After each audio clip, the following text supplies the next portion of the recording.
All right, commercial building.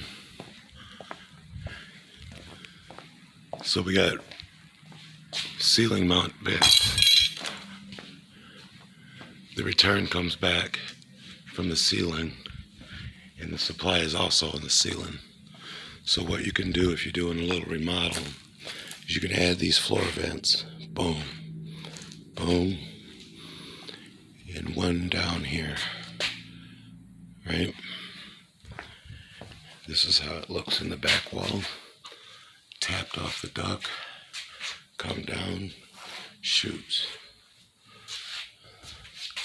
Same thing. Elbow out, down, supply air.